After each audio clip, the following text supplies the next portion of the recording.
quita levanta el audio, ¿sí se oye ahí? Uno, dos.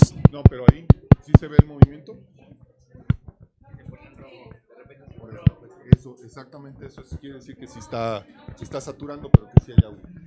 Ok, ¿esta sí está sonando? No, no se va a escuchar. Uno, dos, uno, dos. Y ese también. Probando.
Okay, ladies, and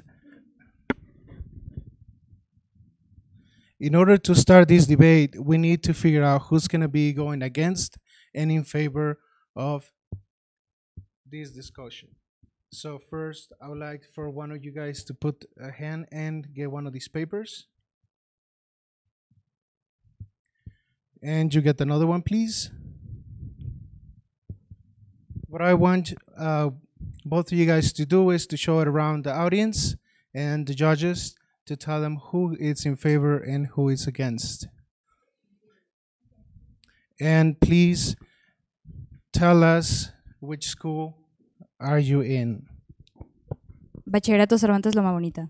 And you're going in favor or against? In favor.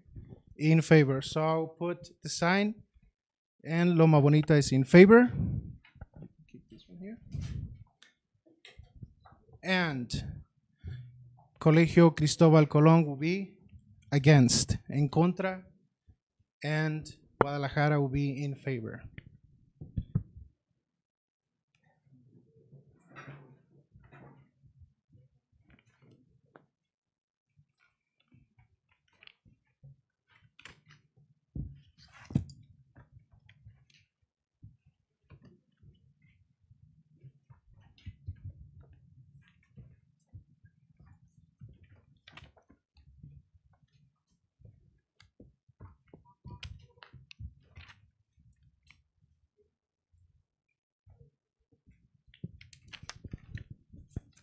Okay, now that we have that settled down, ya que hemos tenido esto ya en cuenta,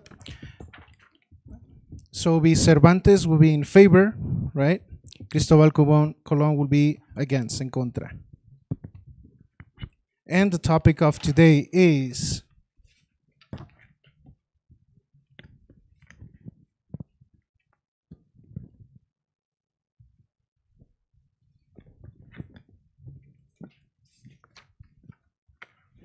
our topic of today is animal testing.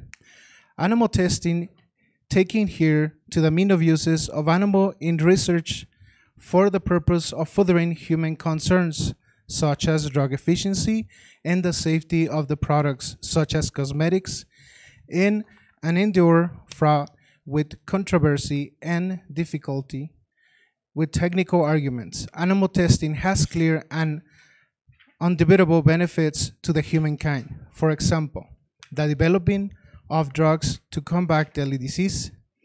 At the same time, some types of testing subject animals to cruel and inhumane procedures, offsetting in the eyes of animal testing opponents any benefits humans gain. So that will be our topic.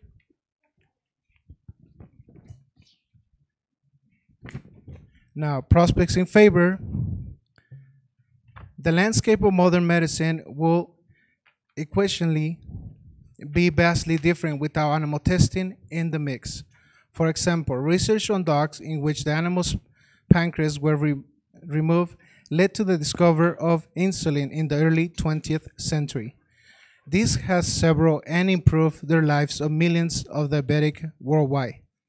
The polio vaccine, developed for human use only after it has tested on animals, has helped reduce this degree disease to near irrelevance. Advance in the breast cancer, brain trauma, leukemia, cystic fibrosis, malaria, multiple sclerosis, and tuberculosis, and directly intruable to animal experimentations, and without testing on chimpanzees, there will be no hepatitis B vaccine. Now, prospects that go against. Certain kinds of animal research involve subjecting creatures to what can completely be described as torture. According to the Human Society International, animals are routinely force-fed, forced to inhale nauseous compounds, deprived of food and water, physically restrained for prolonged periods, and burned. Some of them reportedly even have their necks broken and are decapitated. In 2010, the U.S. Department of Agriculture reported that nearly 100,000 animals suffer pain during experiments while not being administered any anesthesia. It is also common practice for animals' eyes to be held open with clips for hours and even days in the course of testing cosmetic products.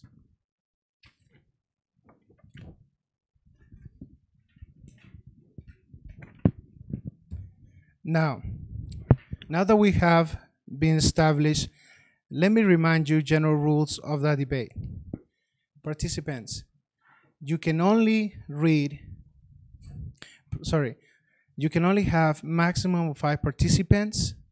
3 should be on the front, which are the debaters, and or the speakers, 2 researchers on the back.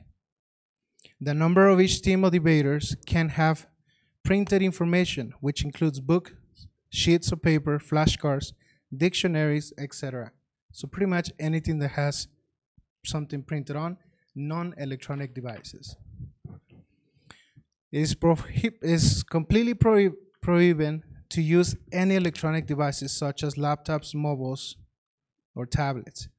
The communication between the members of each team must be exclusively in written. There should not be any talking between the front or the back or side to side. Okay?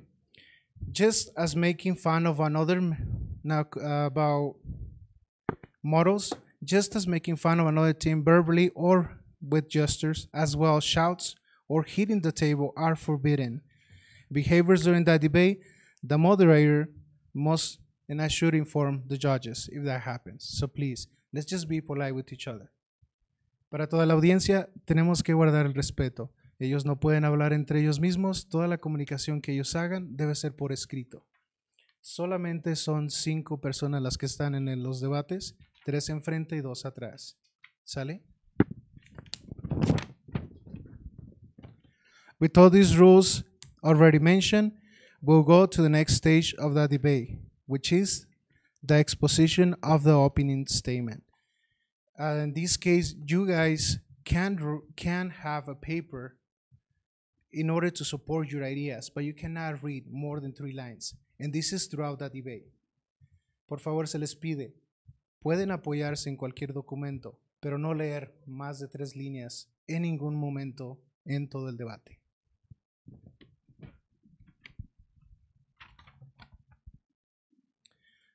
So now that we agreed to all these rules, let's mention that we'll go to the next stage of the debate.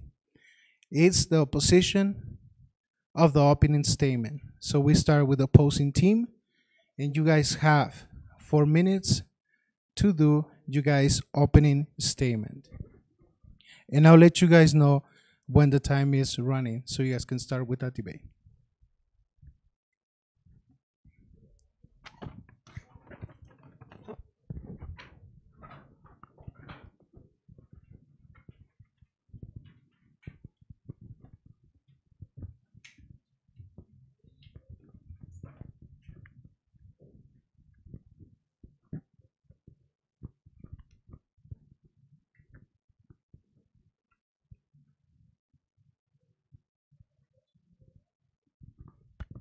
Sorry, just make one mistake. It's gonna go favorite team first. Favorite team goes first with the statement.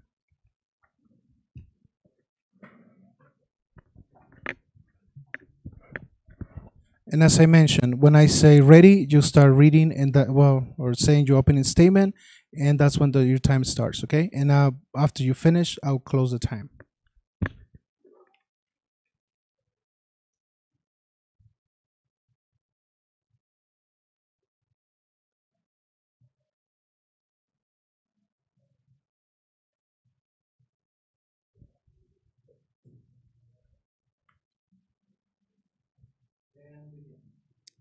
My own experience of over 60 years on biomedical research has only demonstrated that without the use of animals, it would have been impossible to acquire the most important knowledge needed to prevent much suffering and premature death, not only among humans, but also among other animals. Albert Sabine, the inventor of polyvaccine.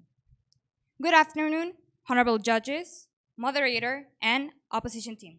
Today we're here to debate the topic of animal testing, and in this case, we're going to defend the proposition posture. Before we start with this debate, we must clarify something that our team is going to propose.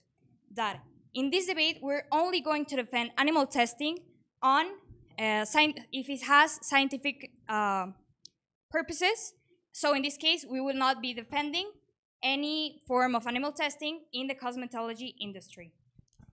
So we can have a better understanding about what we're going to debate, it's essential that we define what animal testing is, which will be defined as the use of non-human animals that seek to control the variables between behavioral or biological system under studies. This, according to the Select Committee on Animals in Scientific Procedures report. So we need to know what we're debating about. The first register of animal testing goes back to the time of 4th century before Common Era, when Aristotle started using animals as subjects of research. And since then, we have been using them for a lot of things. Only at this year, more than 3.7 million experiments has been done on animals, according to the BBC news report.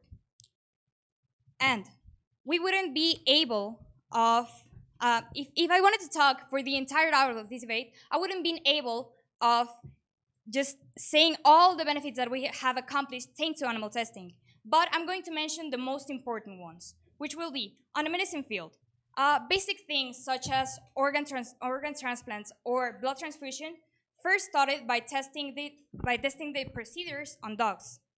And on the psychology field, the study of cognitive, social, and affective processes have been investigated in multiple animals. Also, the discoverment of fundamental psychological mental processes like neurotransmission. Then, on the genetic field, we have a very common thing, which was the clonation of the first living being, Dolly the sheep.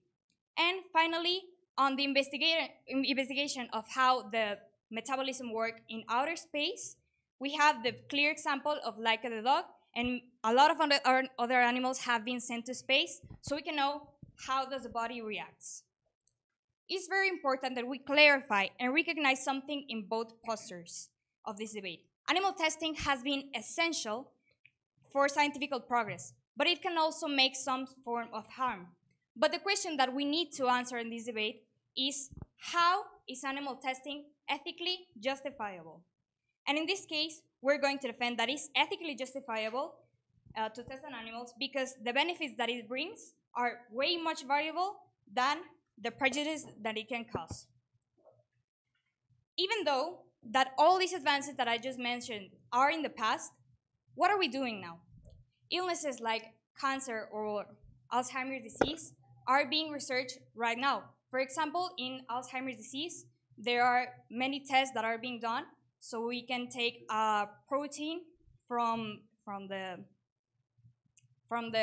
gene of people that have familiar Alzheimer's disease, and then they put it in a mouse so he can develop the disease, and they can treat to try to block this protein or to treat it.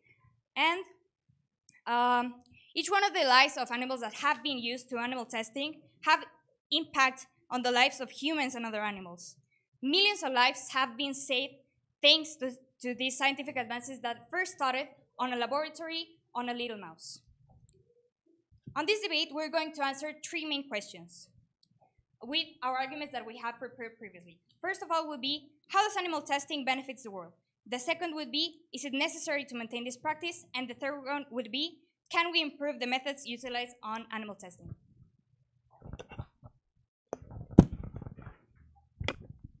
I would like to inform the judges the time was 4 minutes and 45 seconds. El tiempo es 4 minutos y 45 segundos.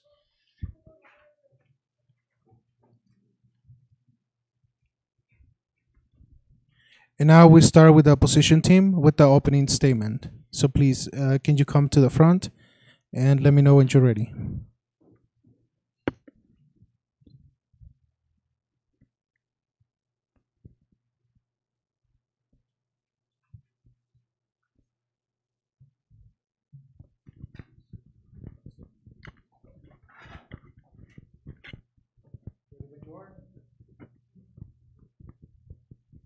The greatness of a nation can be measured by the way its animals are treated.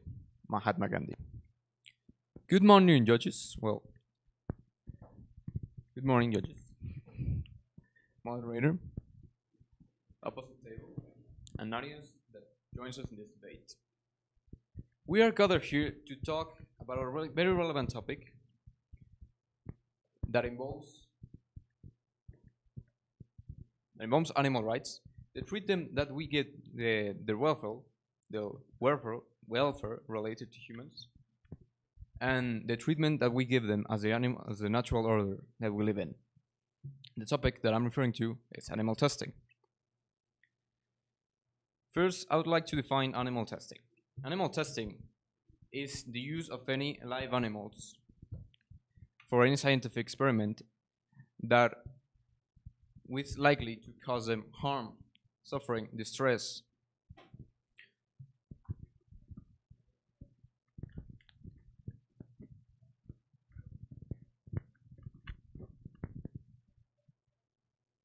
So animal testing is defined as the use of live animals for any scientific experiment that would cause them to undergo any suffering, pain, distress, or harm that is equivalent or greater than the introduction of a hypodermic needle.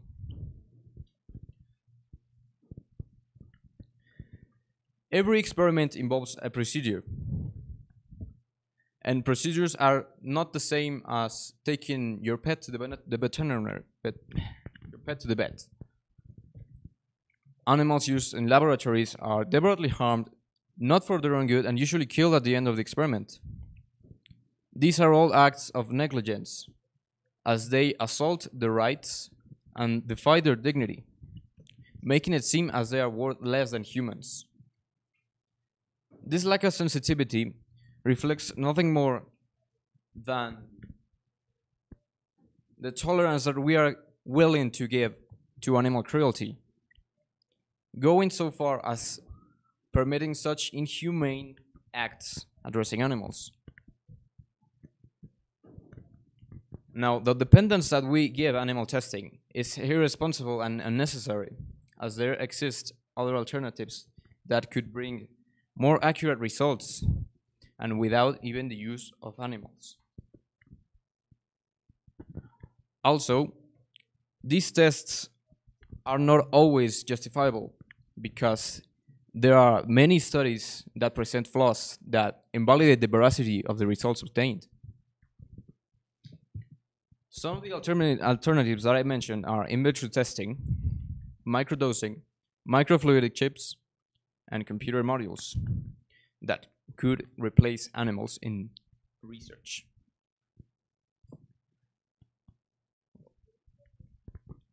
I'd like to inform the judges, time is 3 minutes and 15 seconds.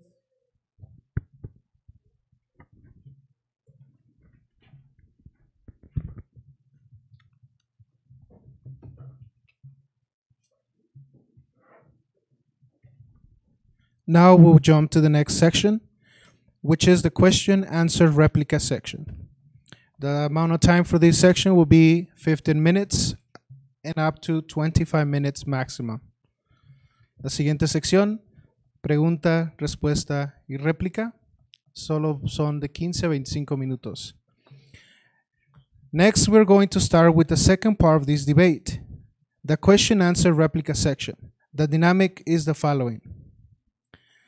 One of the speakers raises his or her hand to ask a question. All of the members of the opposite table can raise their hand to answer it. Right away, all of the speaker of the table team that asked the question can replicate the answer made by one of the teams. As a reminder, the debates must keep their hands raised in order for me to let me know whether they still want to participate or not. It's very important for you guys. You guys can all three replicate, you guys can all three answer, but your hand has to be up and remain up at all times. If your hand, for some reason, is put down, I will consider that as no longer wanting to participate.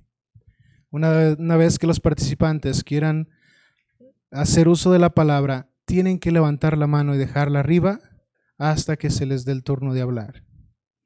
Audiencia, por favor, no debe de haber ninguna plática entre ustedes. Por favor. Porque esto hace que ellos se vayan a distraer en sus debates. So please, I would like you guys to stay silent. So now, we start with the opposition team. You guys are up next to ask a question. And all you guys can respond and answer, but I will let you guys know when the time is. Okay? Opposite table. Can you give us the definition of animal testing?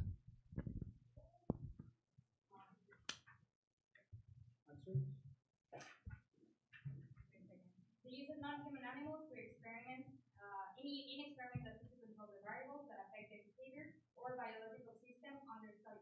But before saying that out, something about the definition, we're considering that the definition that the opposition team gave, it was kind of unjust because by starting the definition, they are saying that in all cases there is going to be animal harm. So this is no beneficial for the game of debate. We must put a good definition that we can both use so we can have a debate.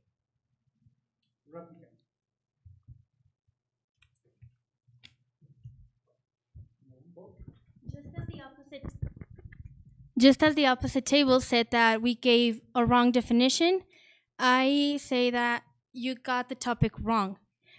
By defending animal testing, it's defending all the means. You have to defend cosmetics as the scientific form of it.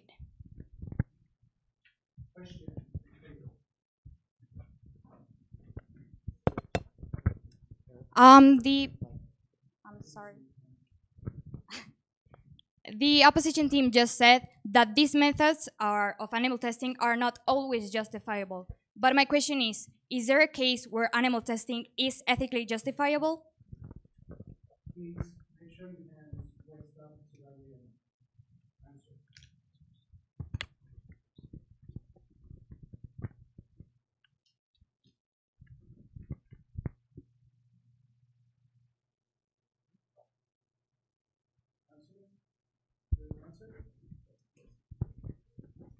I would like to remind you that we shouldn't be not talking to people. No, opposite table. Animal testing is not justifiable. Why?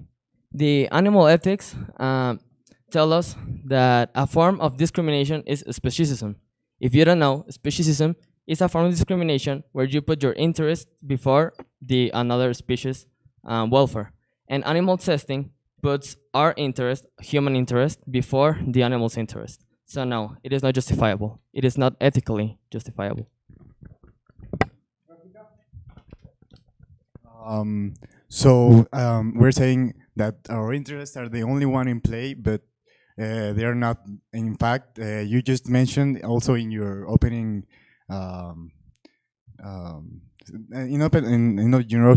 opening speech that it's not like taking your pet to the vet. So, I think that animal testing should have been performed before being able to take a pet to the vet, and it is also not only for humans but for the environment. Much in the same way as my partner just said, we really think it's important that we consider the fact that when we do animal testing, we're not just only benefiting humans, we're also making some benefits to animals. Because just on the example that the opposition table presented just a few minutes ago, we can realize that if we take our pets to the vet, there has had to be a procedure or a testing so that that vet or that pet could be cured from its disease or whatever it had happening. And just to clear that out, what the opposition table just said is that if we are going to defend animal testing, we must defend it in all cases. But talking about debate, we can make some sort of reserves. In this case, we decided to make the reserve of only justifying animal testing for scientific purposes based on the convocatory that Hermitage sent us. which was, which in the perspective, it only mentions medical and scientific facts. So it's very just that we make the reserve of not talking about cosmetology industry. Please, I would like to remind you guys, there should not be talking between you guys. It is said that the end justifies the mean. But opposite table, speaking of animal testing, does every end, as vaccines, medicine, and other things, justifies any means as killing animals and making them suffer? We really think it's wrong to take the consideration that every time we do animal testing, we are harming. And much in the same way, let's use an utilitaristic metric, that is, benefits against prejudice. And as we're talking about before, when we make animal testing, we can see benefits on humans, such as vaccines, just as you mentioned.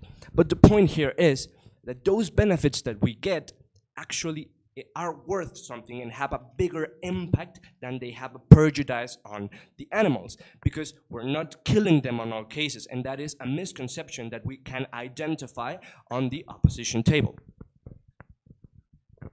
And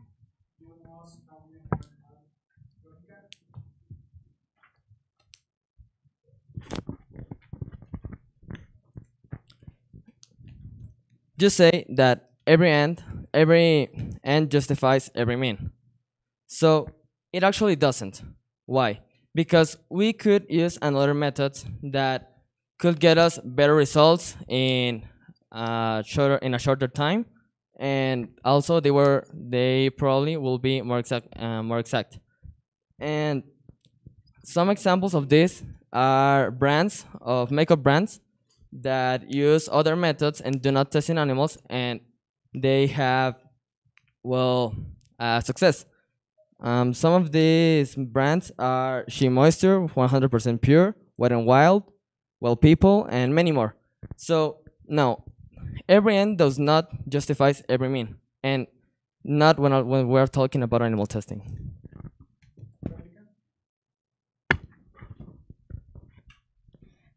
As my teammate said before, we have brands of makeup that are cruelty free, and that is an example of why we don't need animals to do research on them.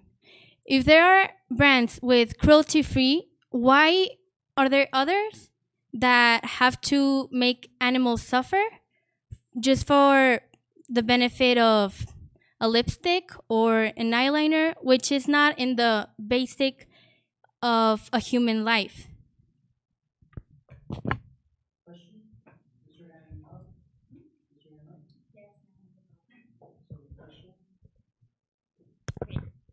The question is, on the perspective that Hermitage sent, is there any point where it talks about cosmetology field, and specifically on the proposition poster?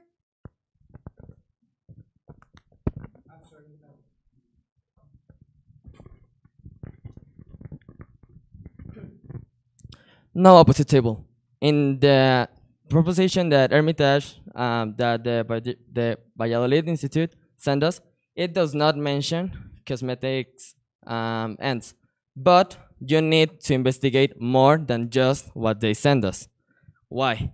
You cannot just come here with that 2 pages information they gave us and try to debate with that. You need more information. You need to enter every topic about animal testing. The name of the topic is animal testing. As you know, animal testing is when they do research on animals, and well, this research also includes the cosmetics, because, well, they experiment on animals. So even though it is not included in what the Hermitage sent us, well, you should have investigated. And if you didn't, well, you're the ones who are wrong, not us. Okay, so the thing that was first said was that there are responsible makeup like things, but The thing about just considering cosmetology, I think it's just a fallacy of composition, because you're just making us, well, you're mentioning a little bit of the whole animal testing thing, and you're trying to prove the unjustifiable thing of that, and to make all of it unjustifiable. And just to respond about what the opposition team just said, is that we must enter every topic. And yes, what we're doing is just taking out a little bit part of cosmetology field. We're taking it out of the debate. But what we're focusing on the scientific advances that we have made. What the opposition team is doing is they're only talking about cosmetology field. But we're talking about the medicine field, the psychological field, the genetic field, outer space field, and there are plenty of scientific progress that can be done thanks to animal testing. Yes, in some facts, we must agree that in cosmetology field is not ethically justifiable. But in all these cases where scientific procedures purposes are being looked after, we're saying that it is ethically justifiable. Just as my partner just said, it is important that we take a note that not in every case it is justifiable. And just as she said, only a little bit part we can say it is not justifiable. But continuing with this thing about the reserve, we can, for starters, on the opposite side of the table, they never ever mentioned cosmetology until we mentioned cosmetology, nor did they mention it on their opening speech. And the second thing is that they never really make any rebuttals on our reserve until answer question replica. And more with a pedagogic intention, we can, when you on the opening stage, you don't make rebuttals on the things that the opposite table said, then you're accepting them and you are willing to play with them during the whole debate. I would like to remind both of the teams that you should not help your partner when they're speaking. So please, that'll be considered as a minor. So por favor, no pueden hablar y ayudarle a su compañero quien está hablando en su momento. Question, please.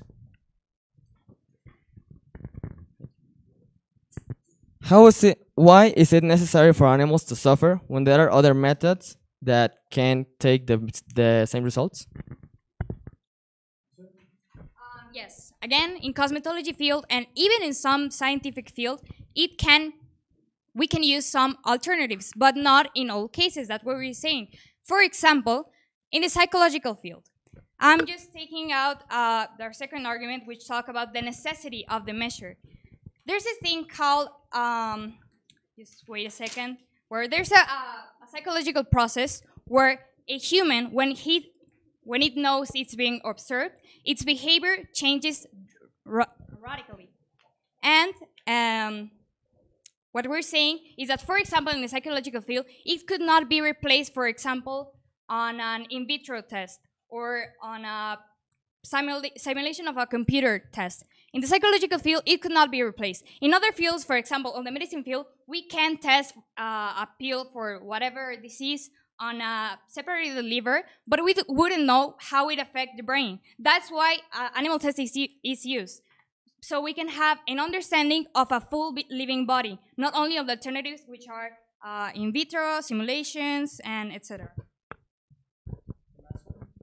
Adding some points to this part of the debate and just to the things that my partner said, we really think it's important to consider that these alternatives they so mention are not viable to be used in all cases, just as she said, and also they are explicitly and economically speaking not viable. Let's just use the example of the first 3D printed living tissue that was created on Europe a few years ago, about 2015.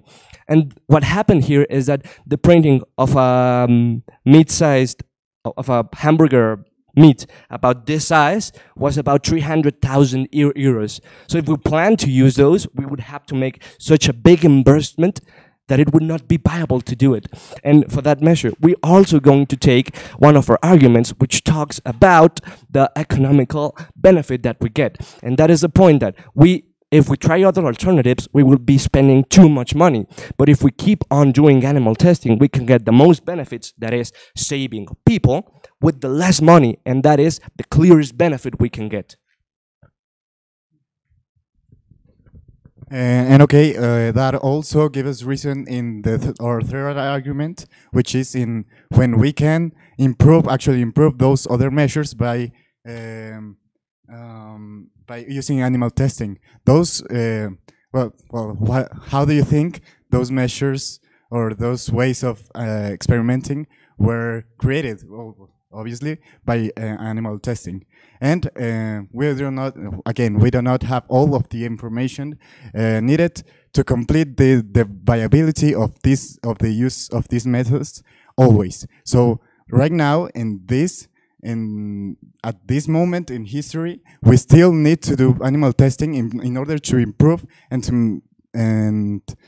to get all of the benefits that we are obtaining from this.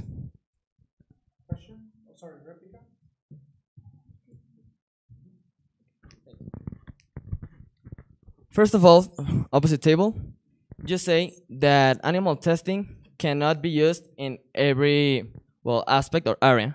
But what happens with the areas that it can be used? Just say that in psychological area it cannot be used. But actually, our minds, as you may know, are very different from the animals, and we can also use humans to get the results. But also, you told us that the non-animal testing methods were more expensive than the animal testing, which is false. So I will recommend you to check your funds or check your information, because actually, according to the Humane Society International, animal testing is more expensive in almost every case, like chromosome aberration, where it's $10,000, no, $10 million higher with the investigations in sister chromatic exchange, DNA synthesis, irritation, skin corrosion, skin sensitization, and many more studies and research. It is way more expensive to use animal testing than non-animal testing methods.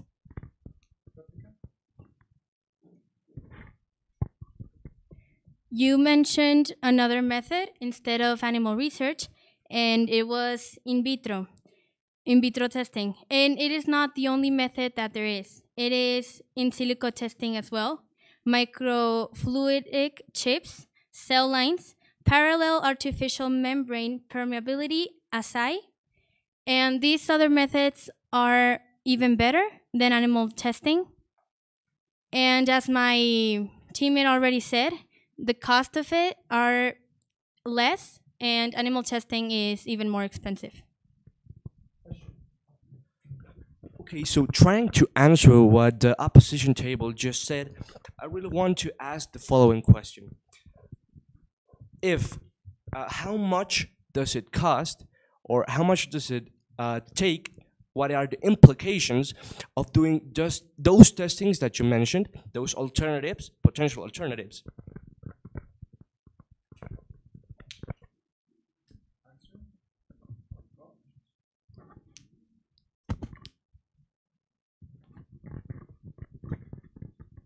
Well, of course, you need technology, you need infrastructure, you need to do the studies, you need time.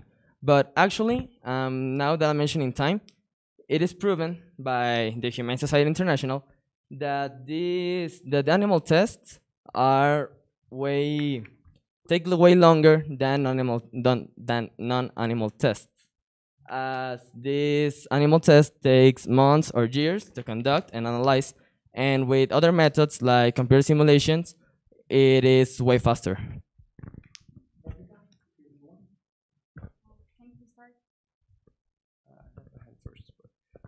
Okay, so we can identify the following fallacy on the case, and that is a composition fallacy, as they use the example.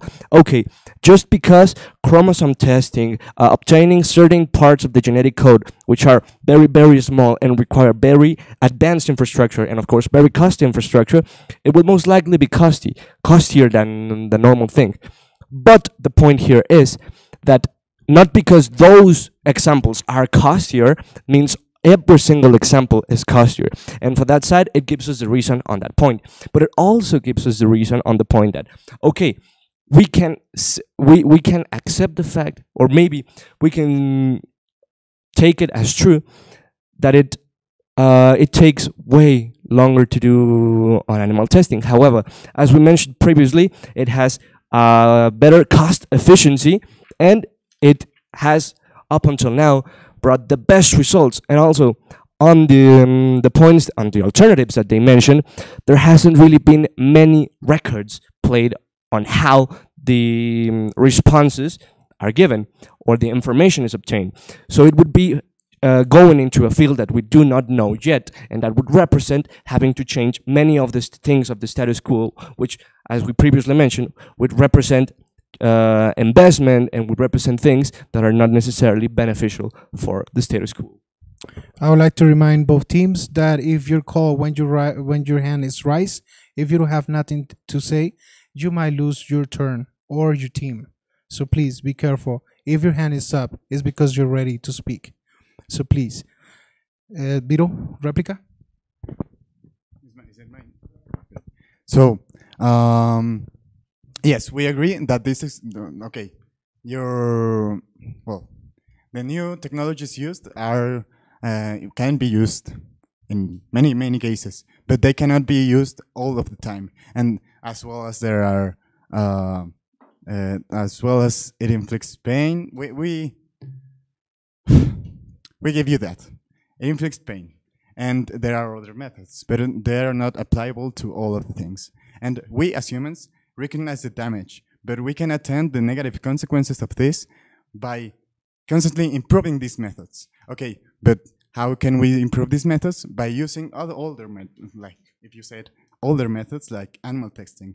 Okay, this doesn't mean the practice is completely wrong, and this doesn't mean that we need to move right now from stop doing animal testing, because we need to take it step by step, and we need to maybe reduce the animal testing, maybe refine the processes in which animal testing is made, and which the other methods that are made also, and maybe in the future, way in the future, we could leave animals aside and have another thing, but it is not viable yet. Just to be very punctual, I'm going to make 3 points. The first of all would be in response about what the opposition team just said, which was our minds are different than animals. Yes, our minds are different than animals, but for example, I'm going to make a very clear I'm going to give you a very clear example about classical conditioning, which was an experiment and actually a conductist theory proposed by Ivan Pavlov and B.F. Skinner, which they started testing on dogs how would a thing would create a response, and then they will associate the thing with the response. For example, they would ring a bell every time a dog would get food, and eventually, when the scientific ring the bell, the dog will start to salivate, even if there wasn't any food. The second point was, just to take the point of alternative methods, but I'm just going to make a question. How could we clone a living being, for example, Dolly the sheep, without using an alternative method? It could not be made with a non-living being. And the last point is that so we can have an objective debate, we must use some kind of metrics to measure ethics. And we're taking, this team is taking the utilitarianism theory proposed by John Stuart Mill, and we're asking if there is any ethical theory that the opposition team could give instead of using our, which compares benefits versus prejudices. I would like to mention that this is the last question for both teams, so please to pick, choose you guys' best choice.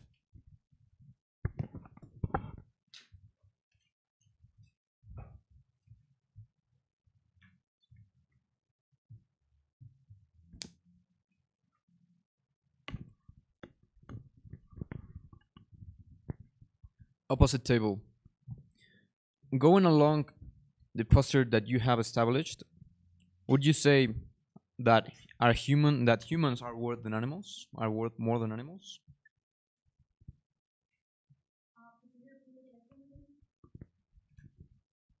My question is, according to your posture, are humans worth more than animals? No, they clearly not worth, and we're going not more worth more than animals. But the point here is that, and we're gonna take one of our arguments, the argument of the necessity. And the point of this argument is to say, okay, yes, it might cause some damages to the animals, but the point here is that we as humans have the vital necessity of saving the lives of people with disease, and the only way we can obtain it on an economically viable way and also on a technologically viable way, because the alternatives they present are advanced enough that not in every place they could be, they are so exclusively, they are they require exclusive technology, and that means it's much harder to get to use those. And the point of this argument is, okay, we have the necessity to cure people, to save their lives, etc. And the only viable alternative to do so is to test on animals. So we have to test on animals, even if it has those negative implications, on some cases, to animals. Because if not, we would not be able to save our humans. And in the same case, we would not be able to save animals who suffer from the same diseases as humans. Because let's use some simple biology. Most of the DNA is shared between species. It's about 98%. So the point here is, if we share most of those characteristics, then we can test on one and save the lives of many possible other organisms, which is a clear benefit that will, and that is what we're looking.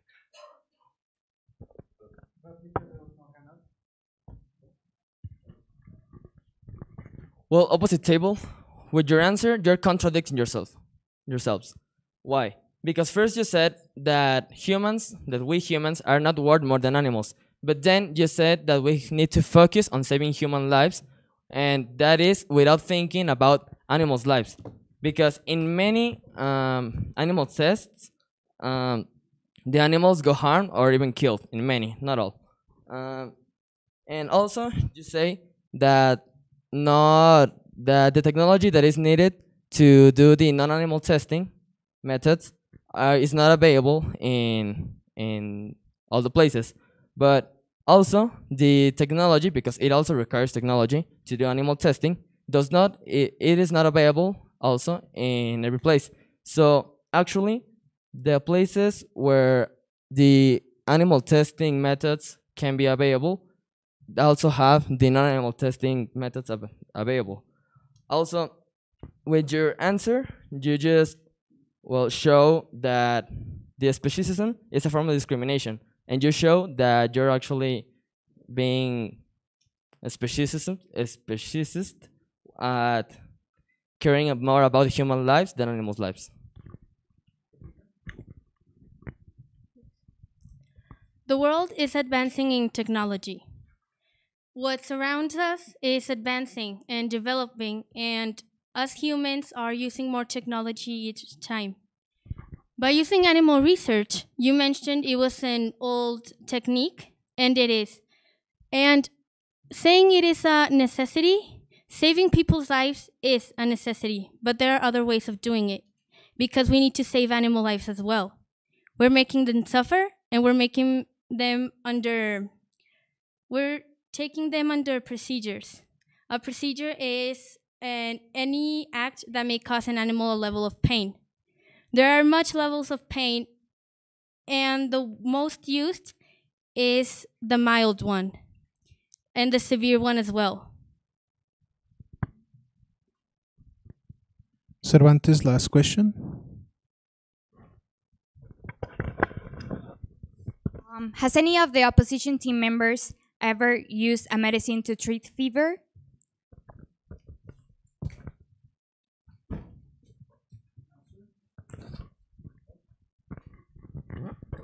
Yes, I think everyone in here may have used medicine to treat fever, and we know how that medicine was discovered or invented, but we also know that this came with a cost, and this cost was the harm on animals. So actually, even though they may or may not be harm in animals in this exact case, there could have been harm to animals. So the cost we're paying is to, well, harm animals, and it should not be that way, because we cannot put our necessities before the animals' necessities, because as you know, animals, we need more of animals than animals need for us.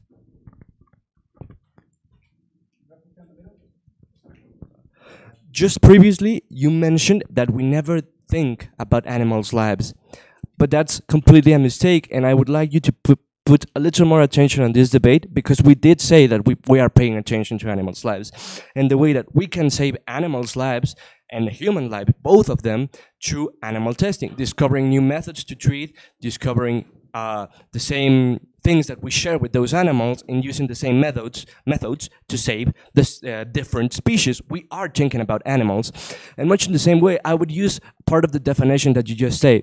You just said animal testing has to do with something with inflicting pain equal or more than a hypodermic needle, and it's true. We humans too suffer from hypodermic needles when we have to be treated from a disease.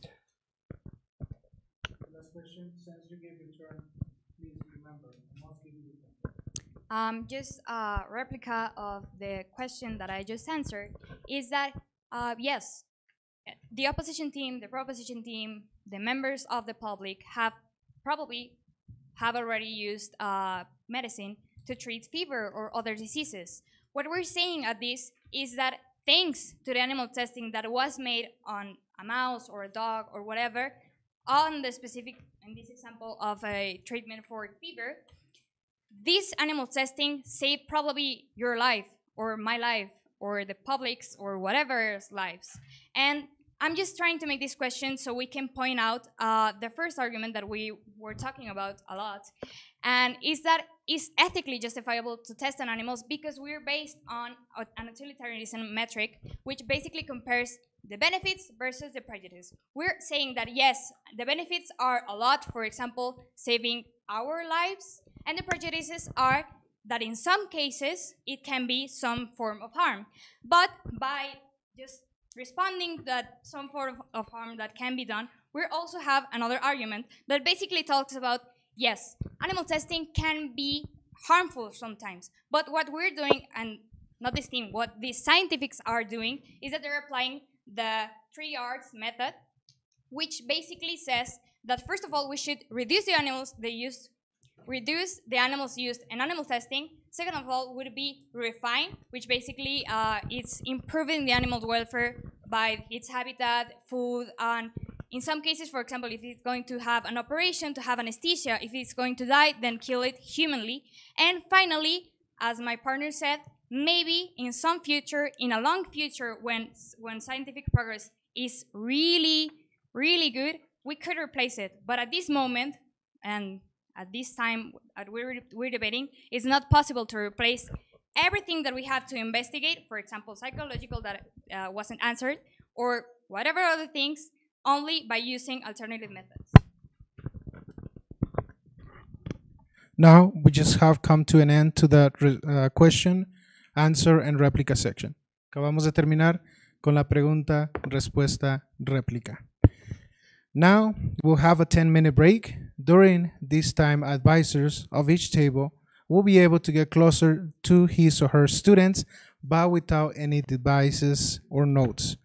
There can be a role switching as long as it's the same order as it was in the beginning of the debate. That means 3 on the front, 2 or 1 in the back. No one is allowed to leave this classroom, not even the judges. The use of mobile phones is prohibited for everyone.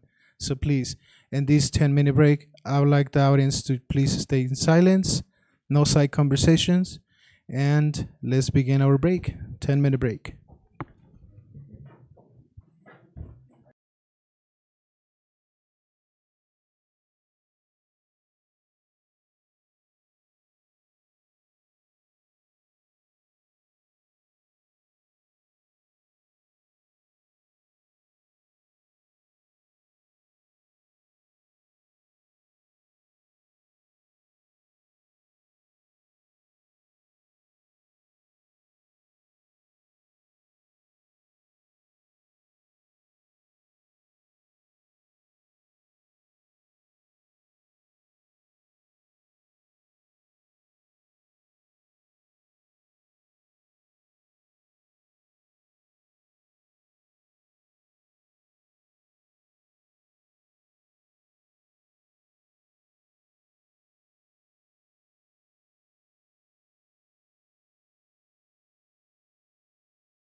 Let's begin with our new section. Please, audience, remain silent. There is no side conversations. If there is need to have the conversation, please have it outside. Por favor, la audiencia, si hay alguna plática, una crítica que ustedes quieran hacer entre ustedes, por favor, fuera del salón. Now, let's begin with this 25 minutes of a cross section. The audience must remain silent. The use of mobile phones and electronic devices is forbidden, therefore they must be turned off. Now, the third section of the debate will be the crossfire section. The dynamic is the following. The speaker will raise their hand to participate. During the participation, the speaker will say an argument so that there is non-stop exchanging of ideas. Therefore, it will be giving alternative turns to each member of the team. Now, by saying alternative, that means that you cannot monopolize the conversation. It shouldn't be the same person for team 1 or for team 2. It has to be, keep a rule about every 5 conversations. So if I speak, I cannot be speaking all the time. That'll be monopolizing that discussion. I need to ask you guys to keep your hand up to let me know that you want to participate. If your hand is not raised, then the other section gets to have another time for speaking. Make sure that your hand does not go down. If at one given point I do not see your hand raised up, then you lose your turn. Cada uno de los participantes debe tener su mano arriba, por favor, para hacer de manera alterna. Es alterna entre ustedes mismos contra también los otros del equipo. Quiere decir que no puedo seguir con la misma conversación yo del mismo equipo. Tienen que ser algunos de los demás también.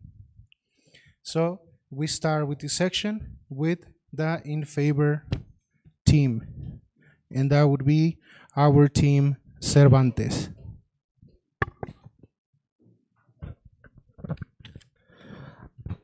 When we analyze the case that is presented on the other side, we can realize something. And this, in the same way as before, with a teaching intention, when we are in a debate and we're talking about measures, considering keeping animal testing as a measure or preventing it as a measure of the opposite side, we can realize that they're not exclusive. The measure that we are proposing is to keep doing it because it keeps bringing benefits to us and we can keep saving lives. And on their side, they say, okay, we can use some alternatives to keep saving lives. So we can realize there's no difference between what they say and what we are. And that gives us the reason, because everything that they're saying is just to say there are alternatives from which we can save lives. They're not viable, as we just said. But in the case they were, they would still serve to save lives, just as we have been saying from the beginning of this debate. And in that case, it gives us full reason of this debate.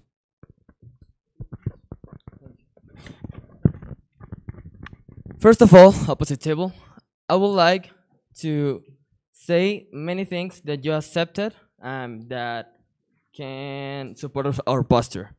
First, you accepted that animal testing inflicts pain and causes damage in one of your participations. Also, you said that cosmetics are not justifiable. And this is a topic that I want to sink in. Why? Not because it wasn't, I declare again, in the postures that the Violated Institute sent us, it doesn't mean that we should not investigate about it. The topic, again, is animal testing. Animal testing includes also cosmetics. And as you said, in the case of cosmetics, animal testing is not justifiable. Thus, you're proving our point in this case. Also, you said that most scientific experiments have alternative. You said that, with the exception of psychology. And in the case of psychology, you mentioned the conductivism, which is questioned right now and almost obsolete for humans. Therefore, the animals testings are useless in this case. Also, the conductivism example, you also mentioned the example of Pavlov's dogs, which were mutilated. So, they caused harm on these animals. And you keep telling us that cosmetics should not be allowed in or be into this debate, but that's actually not true. And you cannot just decide which topics we're going to talk about and which topics we're not going to talk about, because in that case you're only supporting your posture And actually, this topic is big and it has many information, and we should take to account every of it. Just to give a little bit of things about debate itself. Not, I'm going to talk about it later, but about debate itself. When we give a speech, we all know that first of all, we must give a quote so we can persuade the audience, and then we give the definitions, then we give a little bit of context, then the arguments, and talking about debate as an activity, not only at this Hermitage model, but also in British parliamentary or Karl Popper or other models, there's a thing called reserve. What reserve is doing is that in a whole, it's taking a little bit out. I don't know if I can do this, but can I show something? Yes. No, I can't. Okay, let's imagine it then. We have a circle, and that is animal testing as a whole. As a whole, we have psychological, biological, medical, outer space investigations, and there's one part where it's cosmetology field. But I'm going to explain why are we abstaining about talking about cosmetology field. But we're abstaining about talking about it because, as you mentioned, there are alternatives that can be used without using animals. So in this case, yeah, we're saying we can use these alternatives for cosmetology field, but not for every other case. I would have a question. How would you recreate a living being without using a living being? For example, with the Dolly the sheep that happened, that wasn't very accurate, but we must keep investigating about how cloning living beings. And yeah, just to clear that out, we have the right to put a reserve for the debate, so we can have a just sharing of ideas. And the reserve that we gave was first of all, was accepted. Again, you cannot give at this time of the debate a definition. It would have been on the introduction. The reserve is at the introduction. If it wasn't refuted on the introduction, then it means it's accepted. That's just theory of debate. And second of all, it was valid. And lastly, it was just.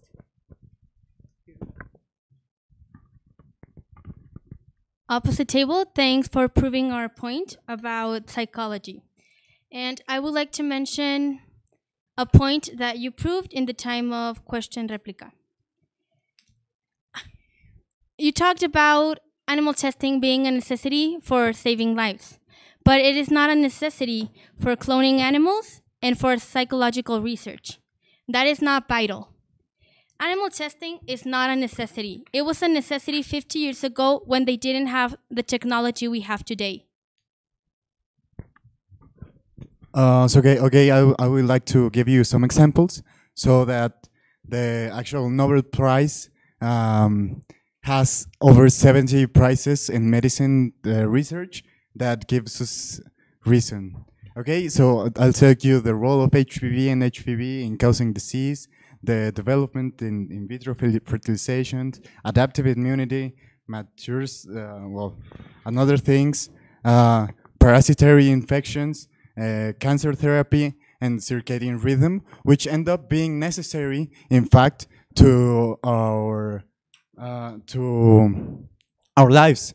In a few years ago, actually a lot, there was the treatment for tuberculosis. There was the invention of the pacemaker needed, and all of those needed some kind of animal testing. So we consider necessary to keep on doing this so that we can get the most benefits, and that not only for us humans and not only for us in medical. That's just an example I used of a few medical among all of the other things.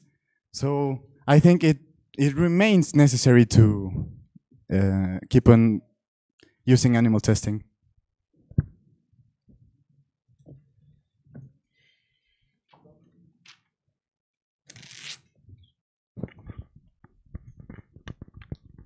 Thank you. Also, about the availability of non-animal testing, you told us that it was not viable because of the time it took, because of the technology that is needed, and because of its costs. And I repeated, as I said in the past section, it is actually cheaper, the non-animal testing than the animal testing, according with this data that it is that it's actually, well, that we have reference and which you could not give to us. And also, you told us that we needed a measure scale for ethics, but if you don't know, ethics cannot be measured. Just to, again, to clear some things out, classical conditioning was questioned. Yes, as every other theory in any other field. And in psychology field, Freud's vision has been questioned, and conductism itself has been questioned, and a lot of things has been questioned. But that doesn't mean it's not valid. But let me tell you what it had a direct response in the human lives. For example, when we started to know some things about classical conditioning, we started teaching kids how to go to the bathroom instead of going in their beds or in the kitchen or in whatever. And another thing is, which is very important and actually saved a lot of lives, is that with this theory, with this psychological theory, we knew how to give some sort of treatment so we can stop smoking. And that's it.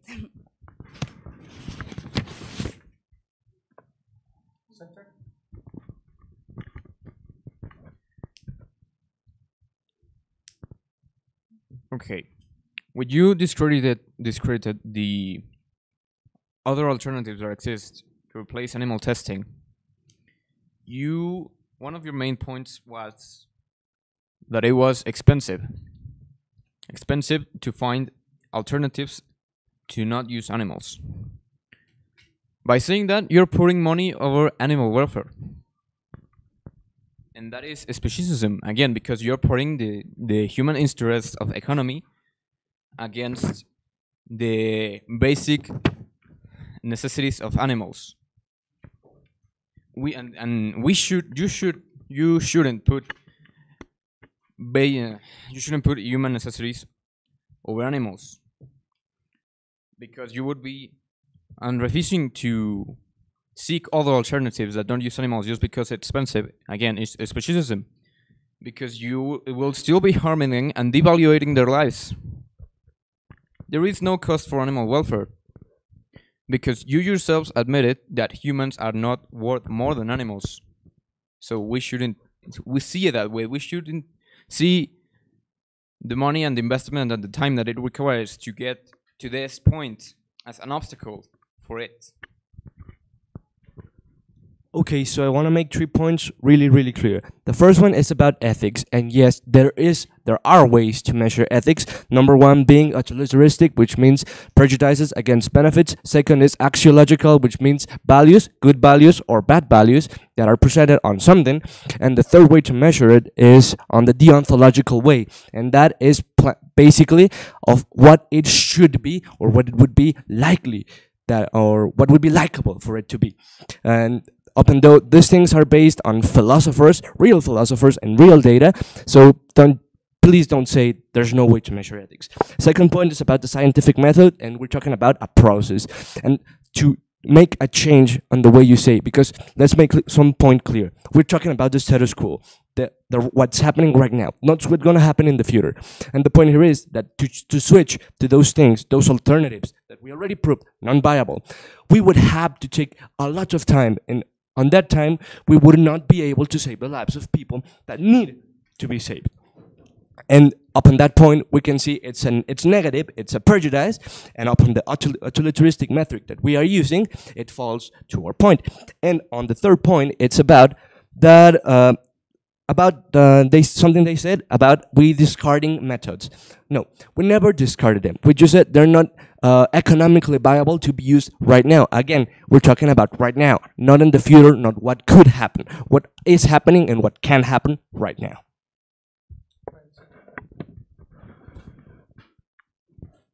You're telling us to focus on the present.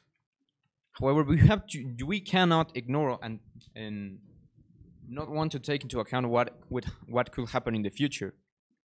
And you are limiting the options by saying that these alternatives are not viable. They are viable. They require factors such as money and time and investment. However, those same factors are also used in animal testing. Also, when you were talking about the 3 R's of animal testing, you only mentioned refinement and reduce. You completely omitted replacement. And that in replacement states that animals shouldn't be the main source of knowledge because of the ethical implication that doing this has. So one of the 3 R's, one of your arguments, you completely omitted the part that said that we shouldn't even use animals in the first place. Yes. First of all, the opposition team said that by doing animal testing, we're not helping animals. But let me put some clear examples. If my dog would have a broken leg, I would take it to the vet, and I would know how, the vet would know how to treat my dog because it has been previously tested on a dog. But okay, let's omit the part of veterinarian. Let's talk about endangered species. We know how can we make artificial reproduction, for example, in, let's say, pandas. And why we know that? Because we've already studied animals, which is animal testing.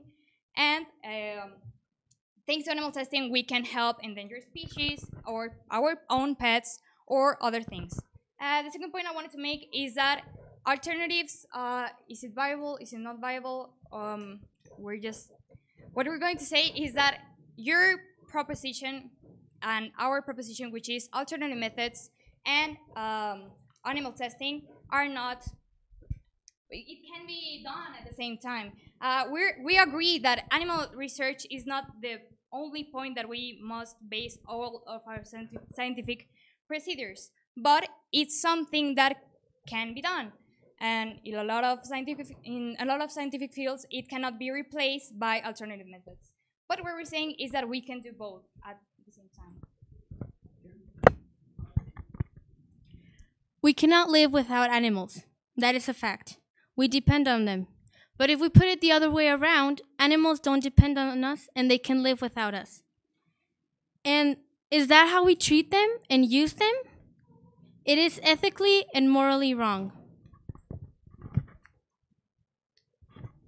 I would like to mention that this will be your last participation for both tables. So please, all of you guys have at least the last participation. In this case, it goes with Cervantes first. Remember, there shouldn't be no side conversations. Once again, please, no conversaciones entre ustedes. Okay, so to start, 2 points again. Number one is ad misericordium fallacy, which they say, okay, poor animals, they're getting bad, they're getting hurt on some cases, just as we said. And this fallacy is characterized by, okay, you say it's bad because animals might feel bad, it's bad for them, but you're never proving the point that it is the of this debate, because from the start we said it's ethically justified, and none of your arguments have ever gone to prove that it is ethically justifiable or non-justifiable. You just say it's bad, but being bad doesn't mean it's ethically justifiable. And this is something that we should note, because from the beginning they did not even know how to measure ethics. So if they cannot measure ethics, something that the debate says we should do, then they are on the ground from the beginning of the debate. And as a second point, we're going to talk about the alternatives. And number one is the factors for the alternatives. These factors, just as I mentioned, are money, time, and others that are required in a higher quantity than we have now. However, those factors, and the problem that comes with them, is that they are not easily achievable. Because number one, they require better technology than there is right now, and that technology is not easily accessible by anyone. And the second point is that we need more money and we need more time. So if we stop doing it from one side to give that, for example, investment to the other side, we would stop giving money to saving the lives of people, which is ultimately what justifies us doing this.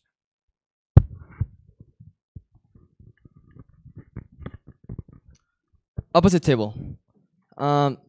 Just to be clear, ethics are an abstract concept, and you cannot measure it. Even if you say it does, you cannot measure it. nor due to a metric, sorry, that supports your posture.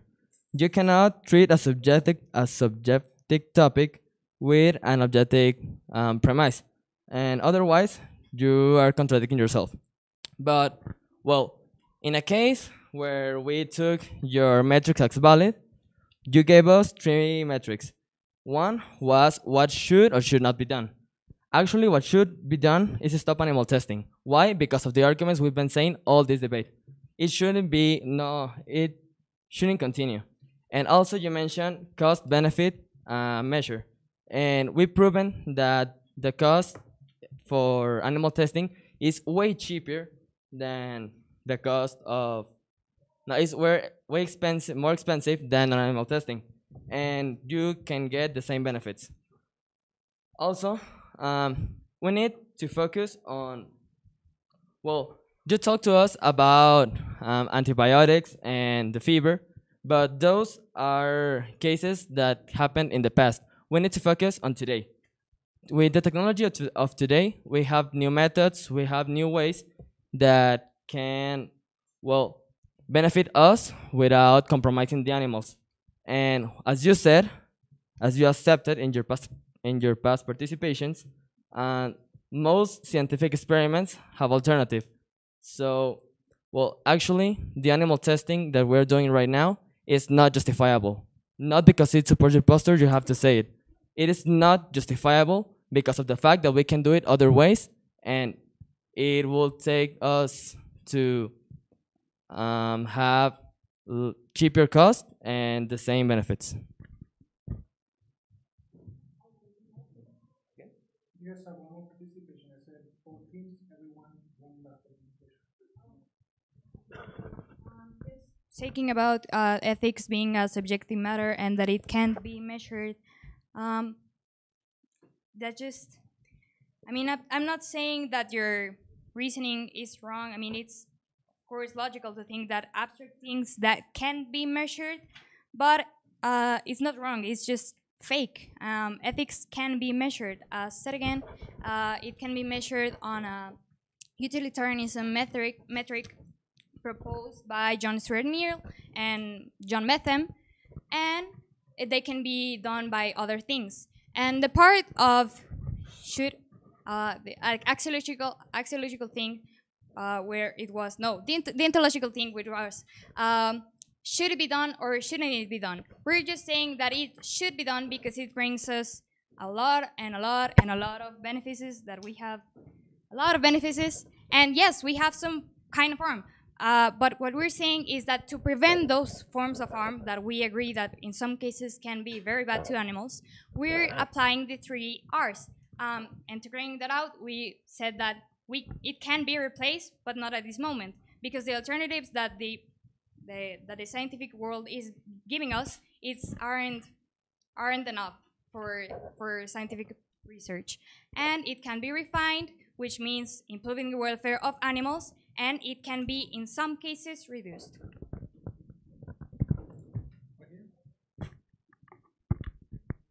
Animal experiments include injecting or force-feeding animals with potentially harmful substances, exposing animals to radiation, surgically removing animals' organs or tissues to deliberately cause damage, forcing animals to inhale toxic gases, and subjecting animals to frightening situations to create anxiety and depression.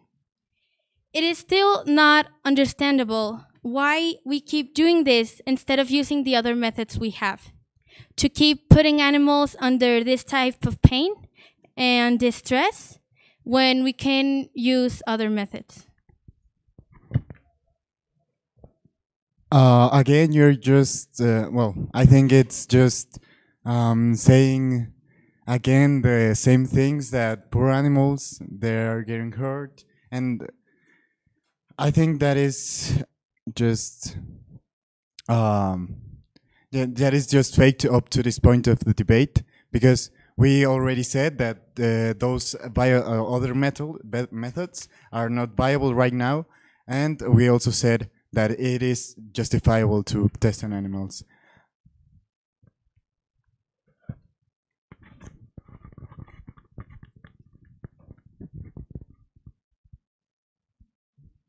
Okay, and when you were talking about the 3 R's, you I noticed that you didn't keep it as a whole. And that is an issue because the 3 R's are one of the main, one of the most important things that we have to take in account when improving the methods that we are using right now. And for example, the fact that you're saying that the alternatives are not viable right now, it's, well, basically wrong because they are being used at this moment. But the fact that you're saying that they're not viable because they require these things, I already stated, animal testing does require those things as well. But I don't see why you don't want, or why you don't want to accept that it is important to invest and try to get these other alternatives at a better state of development, because it's a main part of the 3 R's. It is stated as replacement. We need to find a way to replace animals in these tests.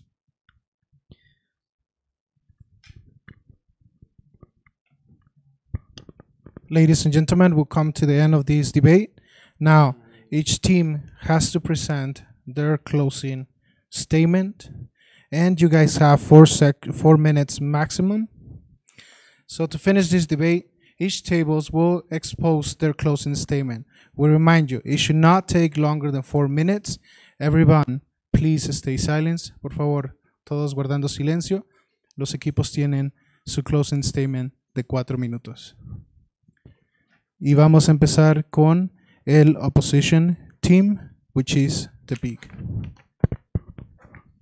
And I will be ready when you're ready. Please center yourself here in the center.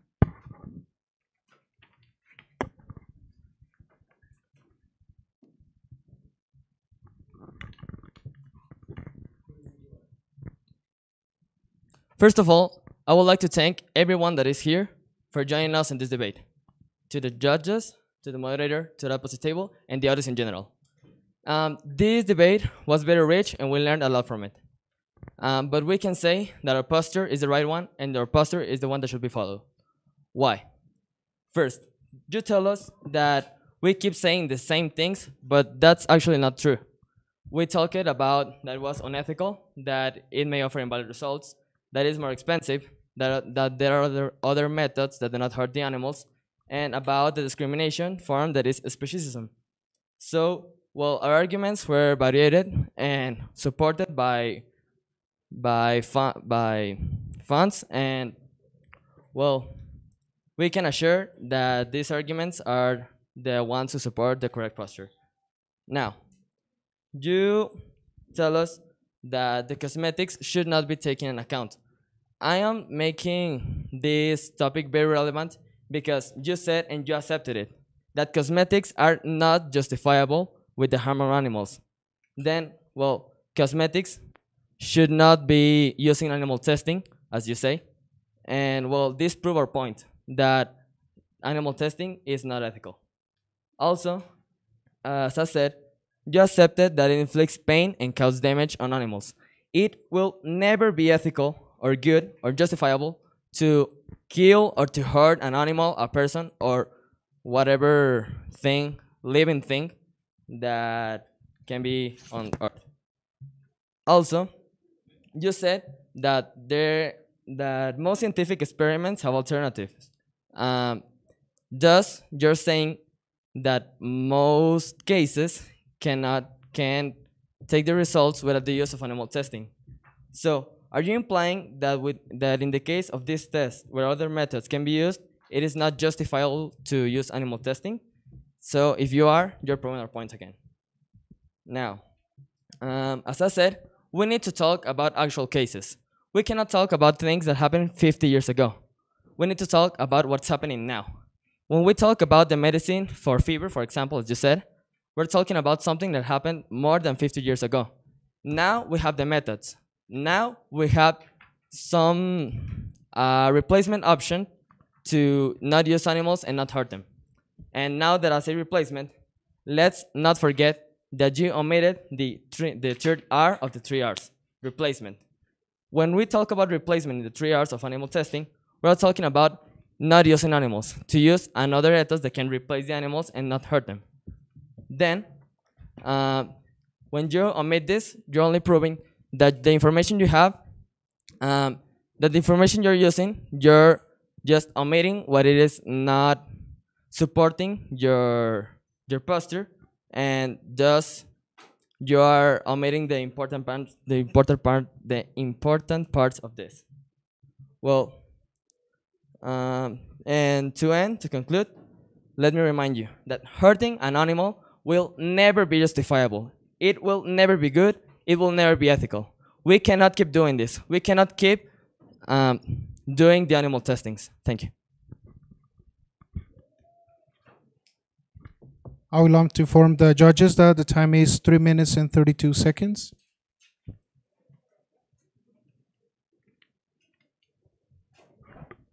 And now it's time for the in favor team. 4 minutes of the closure. We'll be ready when you are.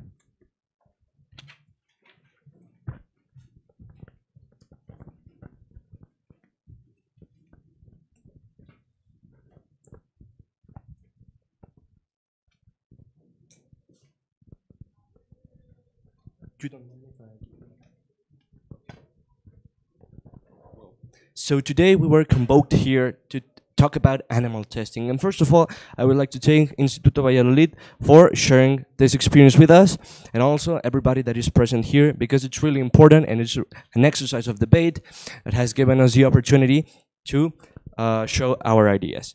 So we would identify in all of the speeches that were made through this debate one thing. On this side, we're going to make a little synthesis. And the first thing is about the necessity. And we need to keep striving to save lives.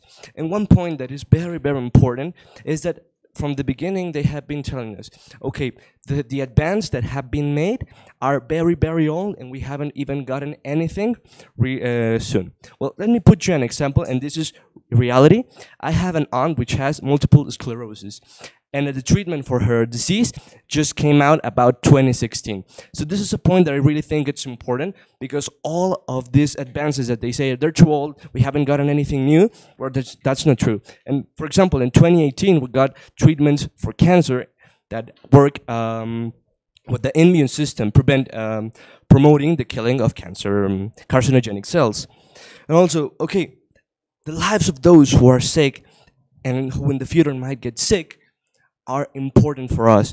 And of course, this also accounts for animals. We also consider animals to be inside of this group that we strive to save. And there is a very, very important point, that we're just not going to focus on humans, but we can also focus on animals, because we share very similar characteristics with them, and treatments that work on them can also, most of the times, work on us. And that is the basic principle of animal testing. That is something we have seen throughout the whole debate. The second point is about the usefulness being inside of this metric of utilitarianism. We have to continue getting the benefits, which is to save lives. And to differ on the previous point that I said, okay, there have been several discoveries that have been made.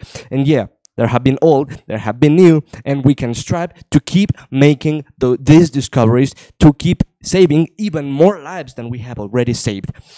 Okay, so on this point, now let's go to make a synthesis of what they said. And throughout the points, we have cosmetologies, the psychological things, the reserve, the costs, the alternative methods, the ethics, helping the animals, and things. But the problem with all of their case, it's based on an ad misericordiam fallacy, just as we previously said, which bases only in, okay, it's bad for the animals, poor animals, they're gonna get hurt. And of course, they assume they're gonna get hurt on all the cases, because a very important point that gives us the winning side is that they never accept that there is a benefit coming from animal testing. They just said, "Oh, it's bad, so we shouldn't do it." And well, number one, from our side, using our metrics and arguments, because they never did present any arguments other than the fact that they're only talking about replacing, they're only talking about moving. And so the point here is, if we keep going the way we have now, we can keep getting benefits, we can keep doing things that are important, and also, as we previously mentioned, it's not exclusive, so we can move towards that alternatives, but we have to keep doing it now because it's necessary and it's the only viable alternative. I thank you all.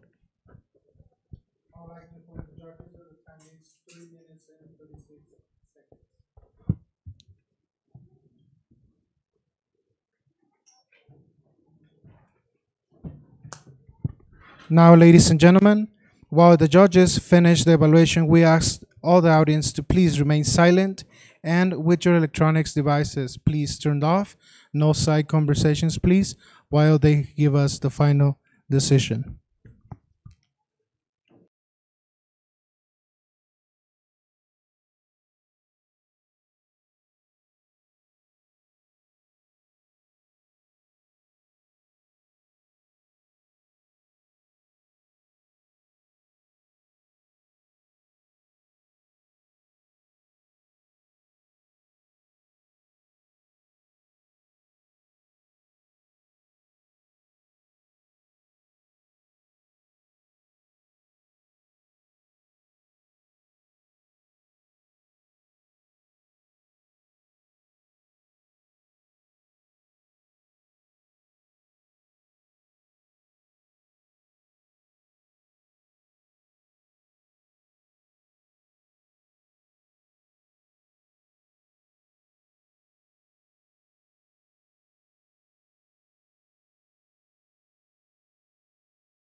Silence, we have a final decision.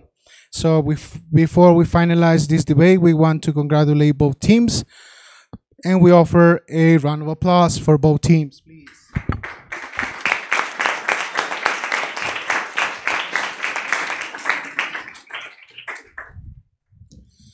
And just to reminding everyone in the room that the winner will be announced, only the winner, and these results are unquestionable. And this winner team for this night, it's Colegio Cervantes.